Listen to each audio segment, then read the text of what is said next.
Hey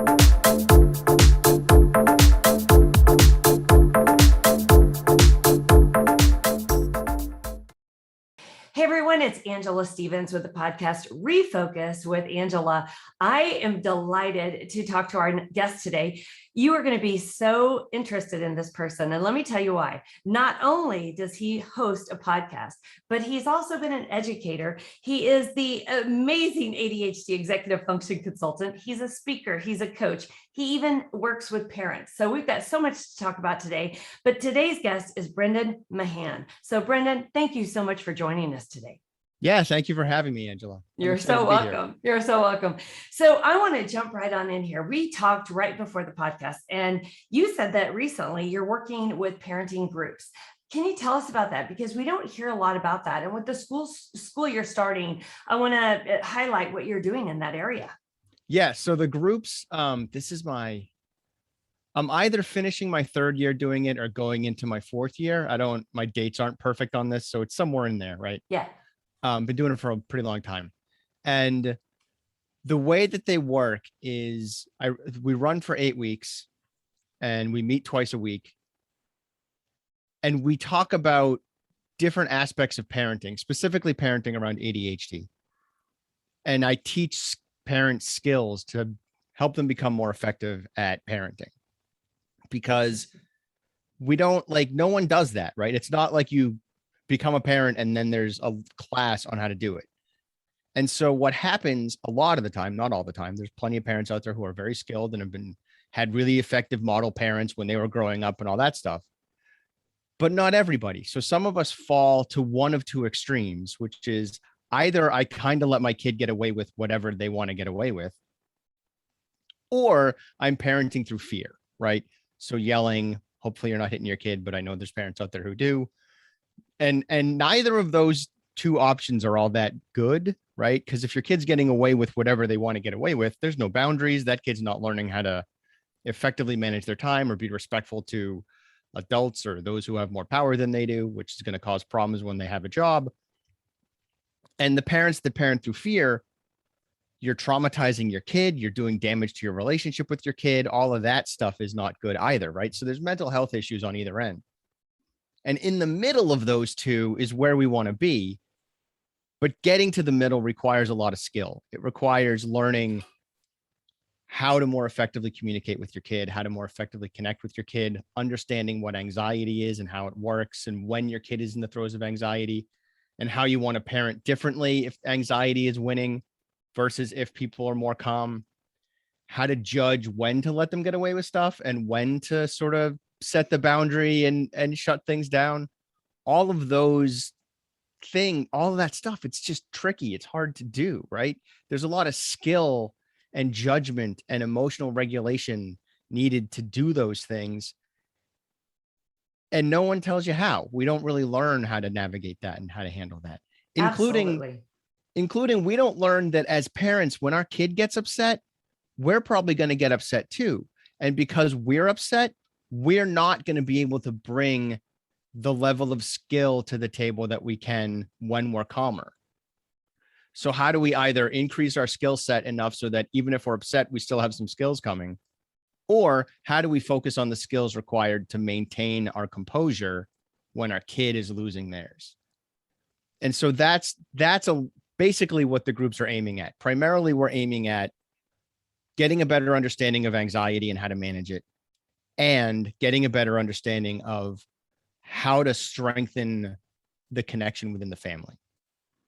You know, it's interesting because coming from my background, being a single mom, I had the most amazing parents out there, but my son has ADHD and it was challenging. I'm not gonna say it wasn't. It was challenging.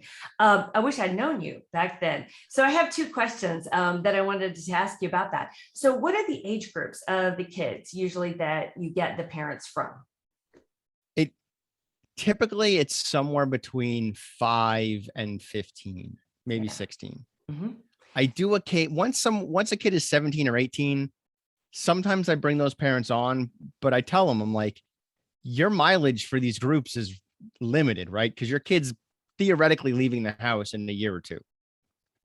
I don't know how powerful of an impact you're going to get. These groups, they're not expensive, but they're not cheap either, right? Right. So I kind of try to scare those parents away with that. And they don't always get scared away. Sometimes they're like, no, I still want to do it. And who am I to argue, right? Um, so it's this broad range of ages of the kids, because it would be hard for me to say like, well, this group is only for 12 to 15-year-old kids, like parents of 12 to 15-year-olds.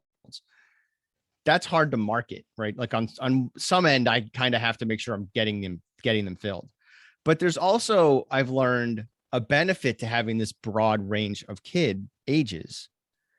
And that is the parents of younger kids get to see and learn from the experiences of the parents of older kids. The parents of older kids get to have been there. They get to like get some credit for all their struggles and the stuff they've learned and that sort of stuff. Cause I'm not the only one who knows things, right? So there's a part of the groups that involves, let's talk about what our struggles are. Let's talk about what you need help with, and let's help each other.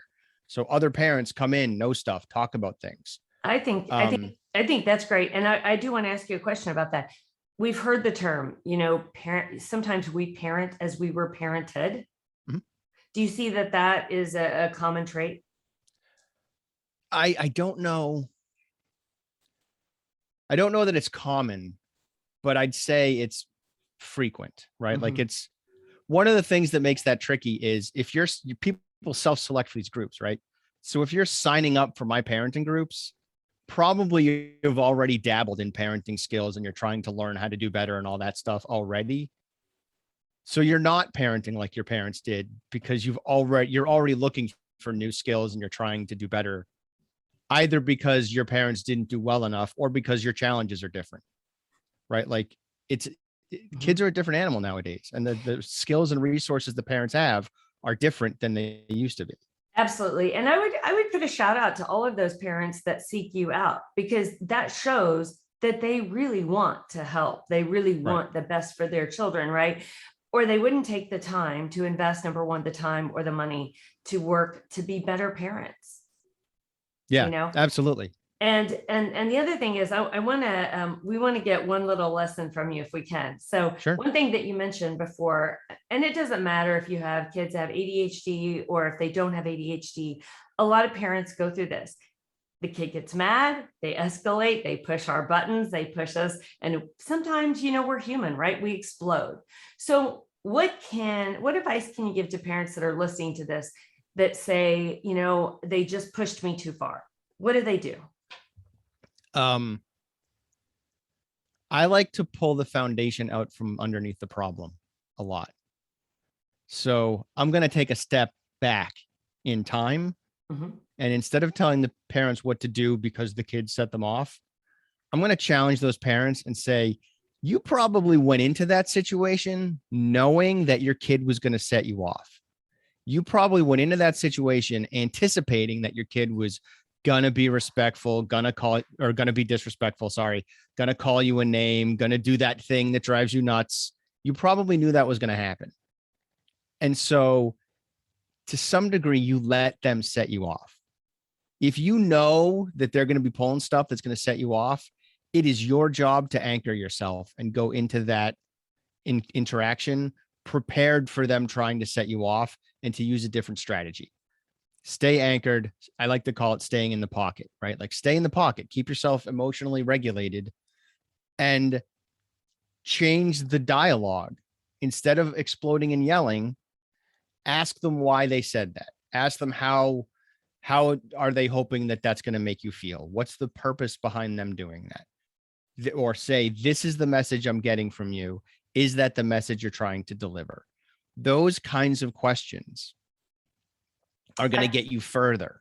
I completely agree as a parent as well, because something that was suggested to me from a counselor when my son was in middle school was stay calm.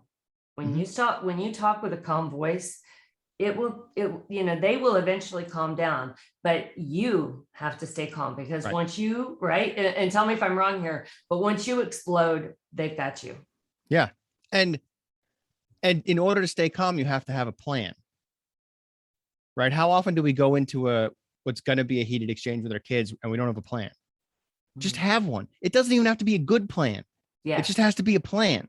You've got to Yeah. have some idea of what you're going to say, how you're going to set a boundary or push back on their frustration, pettiness, whatever's coming out of your kid. You've got to be ready for that, right? And then later on, or right now, you have to reflect on your interactions with your kids and figure out what your role in it is. Right. Like if you've been yelling at your kids since they were 5 and now they're yelling at you, you set that pattern up, right? Like that's on you. And it doesn't make you a bad parent. It doesn't make you a bad person. It just means you've helped establish this pattern to some degree. Start adjusting the pattern, start making the changes that you can make. When you know better, you do better. Mm-hmm. That's all. Until you know better, you're not going to do better. So maybe some piece of this interview will help people make the small shifts that they need to make.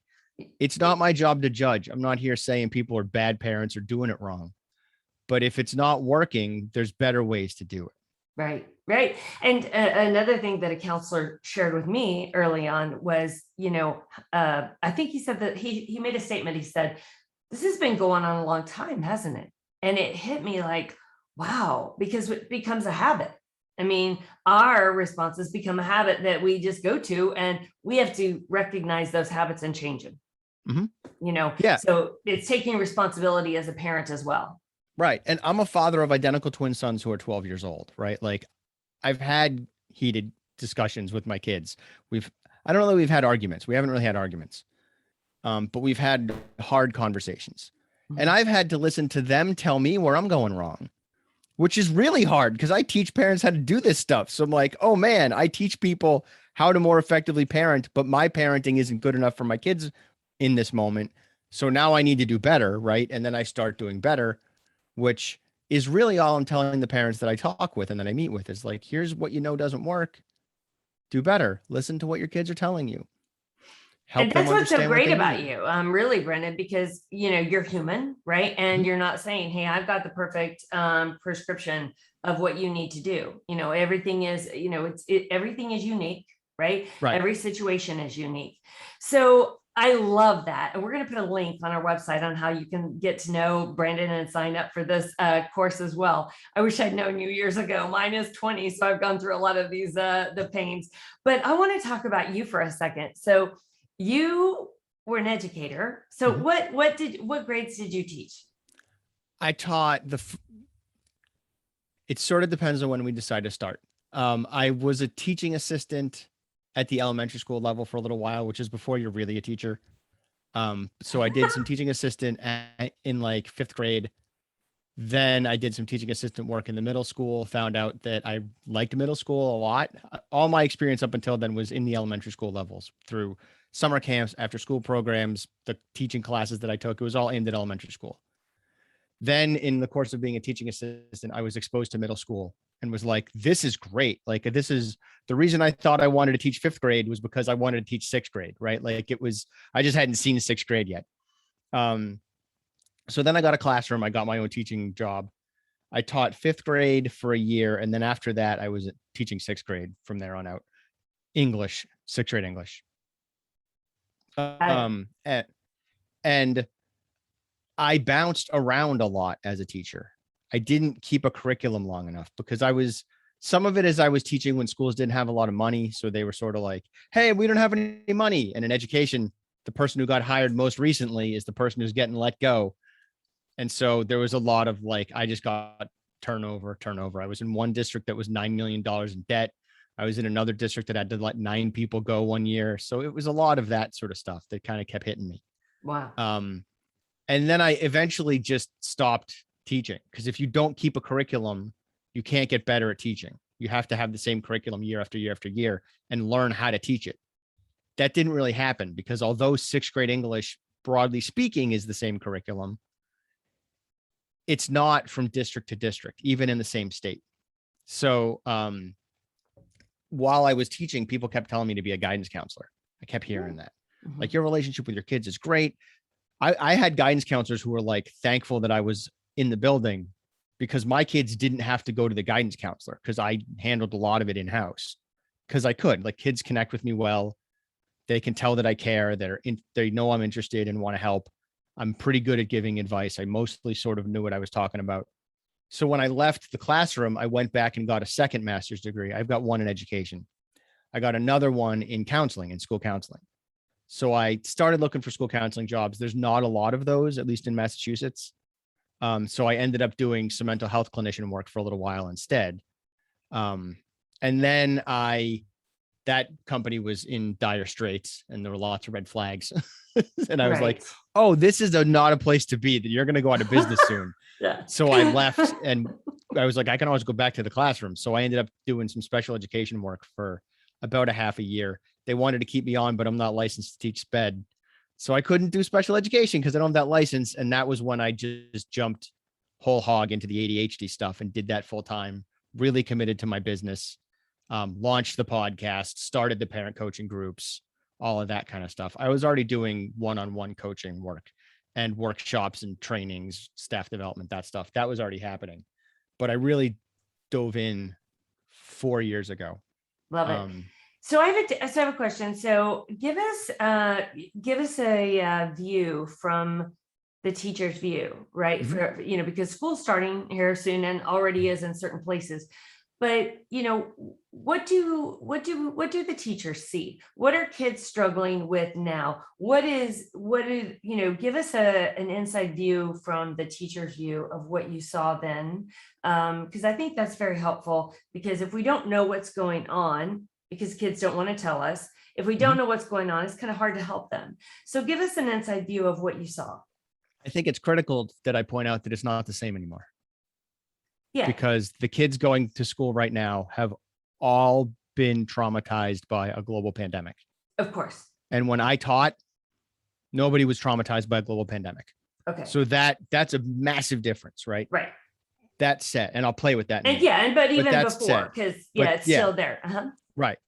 That said, kids coming into school, especially ADHD kids, and I say this as a guy who taught ADHD kids and really connected with them. I say this as a guy who works professionally with ADHD parents and the occasional ADHD kid. I used to do a lot more of that than I do now. And as a guy who was that ADHD kid, right? Like I have ADHD, so I understand it viscerally. Any kid going into school with ADHD is hopeful and scared at the same time, right? Like, it's a new year. I hope I can do well. I want to do better than I did last year, but I didn't do well last year. So am I going to really be able to do better? I'm not sure. There's a lot of that sort of almost imposter syndrome kind of stuff happening for the ADHD kid. It plays out differently depending on the kid, right? For some kids, it turns into perfectionism and that kid gets straight A's, but they're stressed out of their mind and full of anxiety. Other kids give up, right? I was a kid who was like, okay, so every time I get an A, I get punished for it because I usually get C's, right? So if your kid consistently gets C's and then they get an A, celebrate that A. But when they get another C, don't turn around and go, but you got an A last time. How come you're not getting an A this time? Because as soon as you start doing that, what the kid learns is that they should stop getting A's. Because I can't maintain that, right? I can't maintain A's, but I can maintain C's. So instead of pushing myself and trying to achieve every now and then, or instead of being really engaged by one particular lesson and allowing myself to grow, I'm hitting the brakes. I eventually learn to hit the brakes because the A's feel bad. The A's are hurtful because I can't do it all the time. And I keep getting judged. My C's keep getting judged because every now and then I get an A. ADHD is nothing if not inconsistent. Your kid is not going to get A's all the time, but sometimes they will. Celebrate it and then don't punish them for it. Yeah, more yeses than nos, right? Right. Yeah. It's a lot easier for an ADHD person, for anybody really, to be consistent in a negative way, right? Like it's easier to be consistently mediocre than to be consistently amazing. So when your kid is amazing, be happy about it, but don't expect it to be consistent. Just let it be what it is. The more we punish the amazing, the more mediocre our kid becomes. So that's happening in school. And then there's the behavior stuff, right? There's the like, your kid talks in class too much. Yeah, because your kid is looking for dopamine and there isn't enough in that classroom, right? Like they're looking for relationships, they're looking to be engaged. For whatever reason, that's not happening in that class. Let's figure out how to do it. Also, one thing that doesn't happen but should happen is, and this is parents' job, if your kid has a 504 or an IEP and they're, let's say, 7th, 8th grade, probably in there, maybe 6, depends on your kid, right? Like below 7th grade, your mileage may vary. Use your judgment as a parent. Mm-hmm. But they should have read their 504 and IEP. They should know what it is. They should know what it says. They should know what their accommodations are. They should have some input in what that is and how useful some of these accommodations are. And they should be able to talk to their teachers about it. When I was I learned this when I was the special education teacher at a high school level. I was pulling freshmen out of their classrooms to go over their IEP 504s with them. And they didn't know they had them. They didn't know what was on them. Right. It's like, they gotta know this. And it's not the kid's fault. It's not the kid's fault. It's the fault of parents. It's the fault of the adults in their life. Teachers and parents should be making sure kids know this stuff. And parents want to know what's on that 504 or IEP as well, because that's a guide to your kid. It's not just for school. If the IEP says break large tasks down into small manageable chunks, you know what cleaning a room is? It's a large task. Break it down into small manageable chunks so your kid can more easily initiate that task. Love it. So something that I've noticed even with my own son, and nobody really talks about this, so I'd love to get your insight on this, is that first of all, I want to make a comment on the 504 and IEP is that, and I'm so embarrassed by this, I didn't know what that was until my son was in high school. And when I found out, the nurse came to me and she said, well, I asked you if you wanted accommodations. And to me, that was somebody sitting with my student in class. There's so many opportunities and so much resources that parents do the research, get into it, find out what it is. But I have a question. So one of the benefits of having a 504 is, let's say you have a test coming up, right? And they can go in another room. And I found this with my own son, right? So let's say that the student is embarrassed, right? Peer pressure, right? They don't want to go to another room. They're embarrassed by it. So I've always struggled with that. What's your thought on that? Or what's an idea or a solution that may help with that? One thing that's good is culture is changing. Mm-hmm. So fewer and fewer kids are getting embarrassed by going to another room to take a test, right? And admittedly, depending on where you live, that is probably different, right? I imagine in like Mississippi, it's a different animal than Massachusetts, right? Because there's different cultures across the country. But in a lot of ways, kids are more accepting of, oh, that kid's autistic, that kid's got ADHD, that kid's got, I don't know, a reading disorder, right? They're dyslexic. We're just not criticizing and moralizing and teasing as about this stuff as much. We're not the big mean jerks that we used to be, right? So it's becoming easier. Yeah. That said, if you're pulling kids out, right? Pull out kids that aren't on 504s and IEPs. That's allowed. That can happen. Like it's totally okay to take half the class goes with the special ed teacher and half the class goes with the regular ed teacher. You can mix it up every time if you want. Right. Most of the time, that's still going to fit the smaller population of kids that need to have special accommodations for testing, right? Taking a test in a separate room. If you're doing it right, it can work no matter how you split them up. Usually, not all the time. Like I'm not going to say definitively this is true because legally speaking and how the IEP is worded and all that stuff, we can run into some difficulty where this kid has to be only 3 kids in the room or whatever. But by and large, you can make it less obvious, right? If you're using, I hate the word accommodations. Right. A lot of people don't understand. I'll play with that in a second. What that is. Okay. But if you're giving accommodations, I'll use that word for now.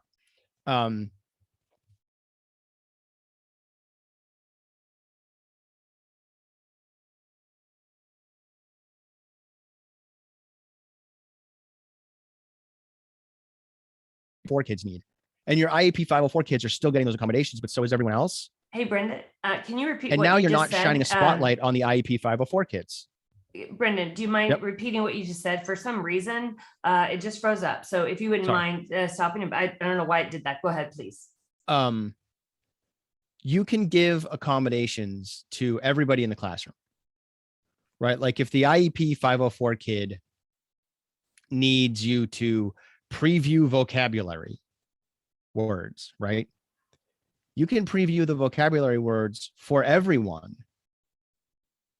And now the IEP kid, 504 kid is getting that accommodation, but you're not shining a spotlight on them to say, oh, you're different from everybody else. Right. It's called universal design, right? There are ways to support kids and adults that also supports everyone else. Like if we put a ramp on the sidewalk, yeah, that's intended for people in wheelchairs, right? But the delivery guy who's got a big crate of boxes on wheels, he can use that too. And the mom with the stroller can use that too. The kid on the bike can use that too. So it ends up helping lots of other people. And typically that's what occurs when we start accommodating people who have special needs. Turns out those accommodations are just helpful for everybody. And it's not like this big thing that we need to make a deal out of. And the reason that I don't like the word accommodation is because of the power nature of it, right?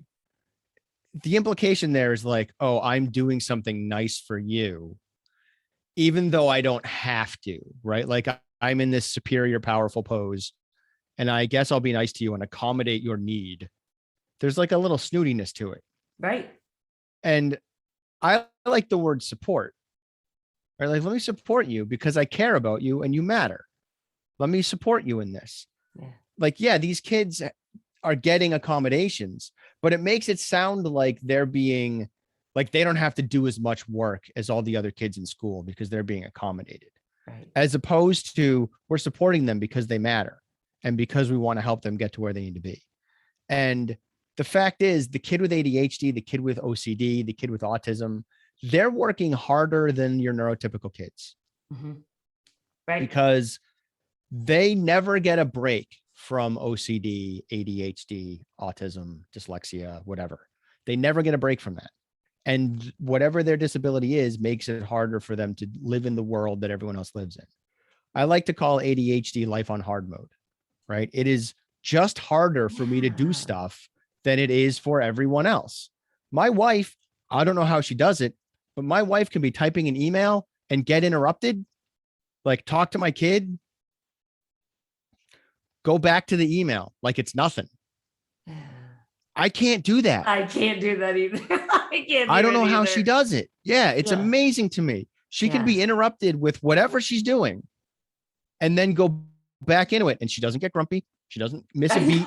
Exactly. She doesn't spend 5 minutes trying to figure out what she was doing and how she's going to go back into it. That doesn't happen. But for me, I can't do that. Yeah. My wife can like just drift through the kitchen and put the dishes in the dishwasher. And like just on a whim. I don't know how you do. Like I have to plan that. I have to be like at 7:30 when the boys go to take a shower, I'm going to put the dishes in the sink. Like I have to have the plan. I can't just impulsively do it. I can impulsively do other stuff, usually not the best decisions, things that are not productive. I can impulsively do all day, but I can't do like housework stuff on a whim. It just doesn't work. I have to plan it and think about it and schedule it, and then it happens. We're wired differently, and spouses, even my spouse, I'm like, wow, you've got a kid that's got ADHD and you're married to somebody that has ADHD. Yeah, exactly. So one thing, you mentioned that I'm very fortunate. My son was never shy about having ADHD. Everybody knew it. He wasn't embarrassed by it. I love that about him. Not everybody's like that. He actually did I think it's our we got 63 episodes out, but I think it's third or fourth, where we interview him on what it's like having ADHD in college. And if you're a parent or a middle school person, please, please, please check that out. As a mother, it broke my heart. And as a professional, I was I was so proud of him on things that he'd learned, through the process. But I could talk to you forever, but I have a couple of questions for you. So first of all, Brendan, who inspires you? Who inspires me? That's a good question. I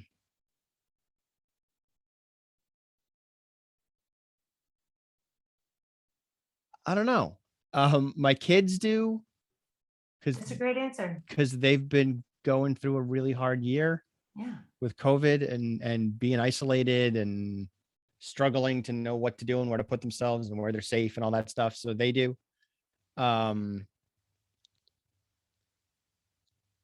My audience does, like my Yeah. audience for my podcast, Absolutely. because, and my clients and that kind of stuff, because I think of myself as living a life in service, right? Like I am in service to my audience. I'm in service to my clients.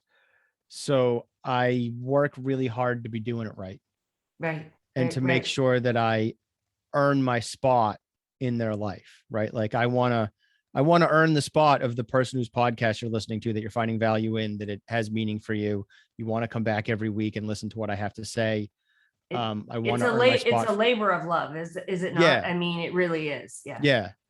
My wife inspires me with the strength and stability that she brings to our family. Her executive functions are amazing.